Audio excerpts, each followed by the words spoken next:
Hello दोस्तों, कैसे हैं आप लोग। आई होप कि बहुत अच्छे होंगे। दोस्तों, आज की वीडियो में हम लोग बात करने वाले हैं कि सर हम लोग का 10th क्लास खत्म हो गया, अब मुझे एडमिशन लेना 11th में, तो मुझे कौन सा कोर्स अच्छा रहेगा। कई ऐसे क्वेश्चंस मेरे बच्चे लोग के आ चुके हैं और मेरे कमेंट बॉक्स में भी आ चुके हैं। तो चलिए ना, आज इसी के बारे में मैं बात करने वाला हूं। तो इस वीडियो के अंत तक बने रहिएगा जानने के लिए कि आपके लिए आपके फ्यूचर में कौन सा कोर्स बढ़िया हो सकता है। इंटरमीडिएट में अगर आप कौन सा कोर्स ले तो आपका फ्यूचर ब्राइट है।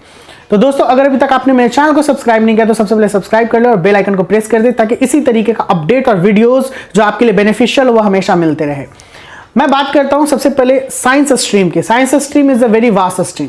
ये बहुत बड़े पैमाने पर लोगों के लिए अपॉर्चुनिटी लेके आता है, लेकिन साइंस को भी फिर से दो भागों में बांट दिया गया है, एक मैथमेटिक्स के स्टूडेंट वालों के लिए और एक बायोलॉजी के स्टूडेंट वालों के लिए।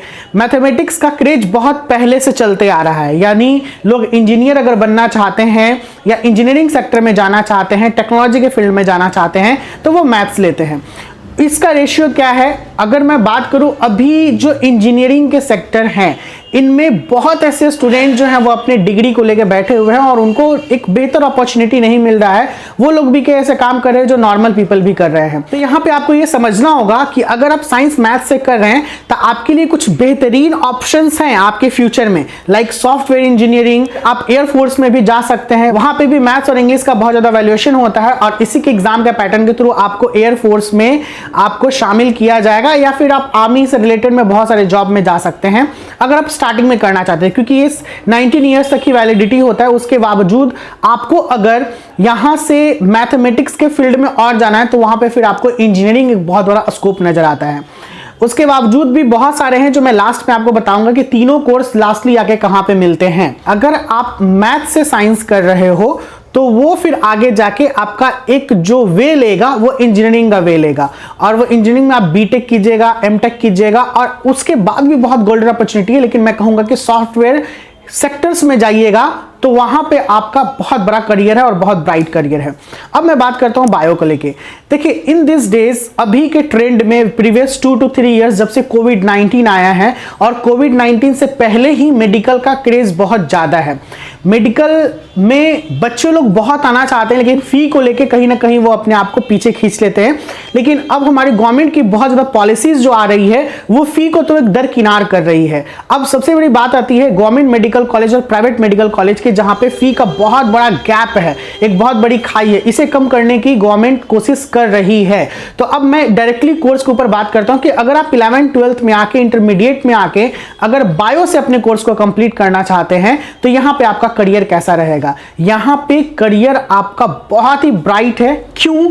क्योंकि अभी तक कोई भी एक ऐसा स्टूडेंट नहीं है जो मेडिकल की डिग्री लेके, इवन वो अगर ग्रेजुएशन कर रहे हैं किसी भी चीज से, बी फार्मा हो, बीएससी नर्सिंग हो, या फिर अगर वो मेडिकल की डिग्री ले रहे हैं, एमबीबीएस, बीडीएस, या फिर आयुष की डिग्री ये जो हो जाती है, तो उन सब डिग्रियों वाले स्टूडेंट से एक बार आप जाके पूछ लीजिए कि क्या आप अभी कोई जॉब में या घर पे बैठे हुए हैं। तो उनका एक ही सवाल है, नहीं मैं बहुत बिजी हूं अपने लाइफ में, मैं ये जॉब कर रहा हूं, यहां कर रहा हूं, वहां कर रहा हूं। इट्स मीन ये जॉब ओरिएंटेड कोर्स है। आपको यहां पर ये डिग्री लेने के बाद आप घर में बैठोगे नहीं।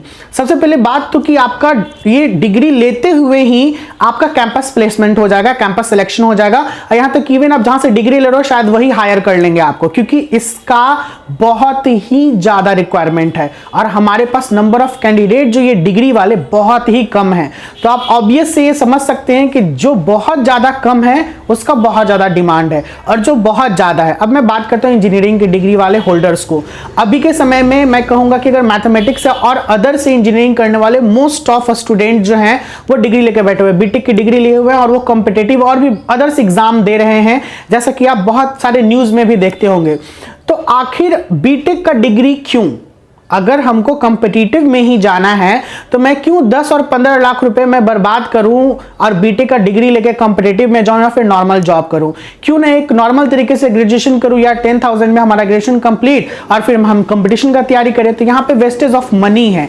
तो अभी मोस्ट ऑफ स्टूडेंट जो इस करके इंजीनियरिंग की डिग्री लिए हुए, बीटेक की डिग्री लिए हुए हैं, या फिर एमटेक की डिग्री कहीं ना कहीं जॉब कर रहे हैं। कई इंस्टीट्यूशन में, कई संस्थानों में उनको काम मिला हुआ है, लेकिन क्या वो सेटिस्फाइड हैं? नहीं, एज अ गवर्नमेंट टाइप नहीं है, ये एक प्राइवेट बेसिस पे, और कभी भी वो अपने जॉब को स्विच कर सकते हैं और कभी भी उनके जॉब से उनको निकाला जा सकता है। कोविड-19 में ऐसे कई ऐसे कैंडिडेट जो हैं ये इसको झेल चुके हैं।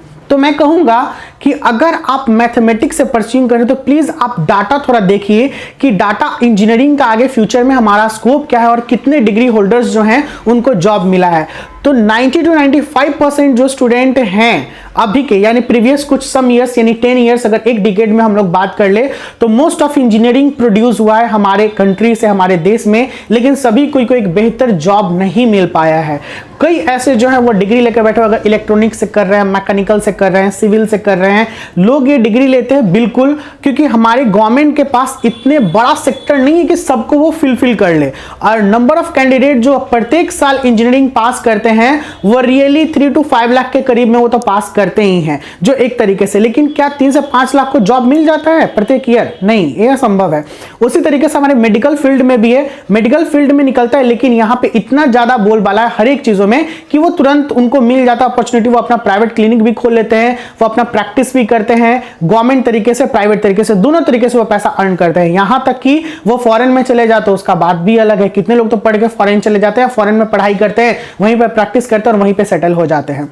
तो I am not comparing the two subjects like क्या बढ़िया है क्या गलत है, नहीं, सारे कोर्सेज बढ़िया है क्योंकि एजुकेशन कोई खराब होता नहीं है, सारे एजुकेशन अच्छे होते हैं। लेकिन अब हमें यह सोचना है कि जॉब ओरिएंटेड एजुकेशन है कौन, जहां पे हम लोग एजुकेशन किए, क्योंकि हर एक कोई के पेरेंट चाहते हैं कि हम अपने बच्चे को पढ़ाए तो वो बच्चा आगे जाके मेरा कहीं ना कहीं वो जॉब में सेटल्ड हो जाए और कहीं ना कहीं वो फाइनेंशियली एक तरीके से सपोर्टर बने हमारा। तो ये फाइनेंशियली सपोर्टर बनने के लिए we have to choose the good one, हमें चूज करना होगा। और वो चूज करने के लिए मैं अभी बस आपको एक मोटिवेट कर रहा हूं, एक राय दे रहा हूं, बाकी डिसीजन तो आपका ही होगा। आप सारे फैक्ट्स को देख लीजिएगा, सारे फैक्ट्स को देखने के बाद आप जरूर चूज कीजिएगा कि मेरा जॉब ओरिएंटेड कौन है।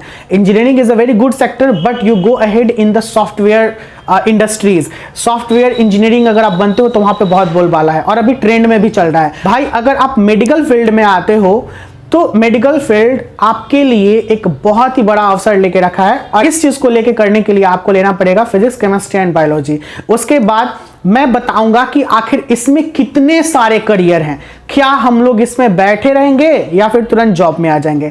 मैं बात करता हूं सेकंड कॉमर्स के बारे में। अगर 10th के बाद अगर आप कॉमर्स लेना चाहते हो, it is also very good sector, it is accounting sector. आप बैंकिंग में जा सकते हैं, आप चार्टर्ड अकाउंटेंट बन सकते हैं। Chartered accountant CA is the very great job in our country. बहुत बड़े बड़े मल्टीनेशनल कंपनीज जो एमएनसीज होते हैं वो सीए को हायर करते हैं और उनको पूरा अकाउंट्स दे देते हैं कि आपको ये पूरा अकाउंट्स को मेंटेन करना है, चेक करना है। और एक एक सीए बहुत ही अच्छा पैकेज पे रहते हैं और बहुत अच्छा पैसा कमाते हैं। लेकिन जितना साइंस का रास्ता ओपन है, जितना साइंस के लिए वे है, उतना कॉमर्स के लिए नहीं है, जैसा ऐसा कहा जाता है। साइंस सारे फील्ड में जा सकते हैं बट कॉमर्स का एक फील्ड लिमिटेड हो जाता है क्योंकि वो साइंस वाले सेक्टर में नहीं जा सकते हैं। हाँ, कॉम्पिटिटिव एग्जाम के गवर्नमेंट सेक्टर में वो आ सकते हैं। अब मैं बात करता हूं थर्ड आर्ट्स के बारे में। Arts is a very fascinating subject, बहुत ही कलात्मक है और it also have a broad areas, बहुत ही ब्रॉड एरियाज है, लेकिन इसके भी कुछ रिस्ट्रिक्शन है, यानी ये कॉमर्स और साइंस वाले फील्ड में नहीं जा सकते हैं। कंपेटिटिव के सारे एरियाज में जा सकते हैं वो, यहां तक कि कितने बच्चे लोग खास करके उनका ड्रीम होता है कि मुझे एडमिनिस्ट्रेटिव सर्विस में जाना है, मुझे सिविल सर्विस में जाना है। इसको लेके शुरुआत से ही वो सिविल सर्विसेज को प्रिपरेशन को लेके वो आर्ट्स को माइंड में रख के और 11th 12th में आर्ट्स लेते हैं। तो इनका भी गोल्डन अपॉर्चुनिटी है अगर उस फील्ड में जाना चाहते हैं सिविल सर्विसेज में। तो बाकी और भी कई ऐसे हैं कोर्सेज आर्ट्स में कि जिसको लेके वो गोल्डन अपना करियर बना सकते हैं। मैं पार्टिकुलरली आर्ट्स के बारे में, कॉमर्स के बारे में और साइंस के बारे में अगले वीडियो में बात करूंगा, नहीं तो ये वीडियो कुछ लंबा हो जाएगा। अब मैं बात करता हूं इन तीनों को सम अप किया जाए। तीनों कोई भी कॉम्पिटिटिव एग्जाम में पार्टिसिपेट कर सकते हैं गवर्नमेंट का, चाहे वो 10th लेवल पे हो या 12th लेवल पे हो। ये दोनों पे वो कॉम्पिटिटिव एग्जामिनेशन में पार्टिसिपेट करके वो गवर्नमेंट जॉब को चूज कर सकते हैं या गवर्नमेंट जॉब में वो सेलेक्ट हो सकते हैं। तो दोस्तों आज के इस वीडियो में मैंने बात किया कि आखिर कौन सा सब्जेक्ट हमें 10th के बाद चूज करना चाहिए, साइंस, कॉमर्स या आर्ट्स। ये तीन मेन सब्जेक्ट के रूप में आते हैं हमारे कंट्री में और हमारे स्टेट्स में, और ये तीनों सब्जेक्ट्स में कौन सा बेहतर अपॉर्चुनिटी लेके आ रहा है तो मैंने आपको अभी टोटल क्लियर तरीके से समझाया। इन सब में अगर सबसे ज्यादा पलड़ा भारी है तो अभी मेडिकल फील्ड का, क्योंकि मेडिकल फील्ड में बहुत ज्यादा गोल्डन अपॉर्चुनिटी है। अगर आप करते हैं तो आपका फ्यूचर ब्राइट है। दोस्तों आई होप कि ये वीडियो आपको अच्छा लगा हो। अगर अच्छा लगा तो प्लीज लाइक करें, अपने दोस्तों लोगों के बीच में शेयर भी करें ताकि उन्हें भी पता चले कि मुझे क्या ऑप्ट करना चाहिए। और इसी तरीके से अपने भाई, अपने दोस्त, अपने मेंटर को आगे बढ़ाते रहिए। बहुत जल्द मिलते हैं नेक्स्ट वीडियो के साथ। Bye bye, take care.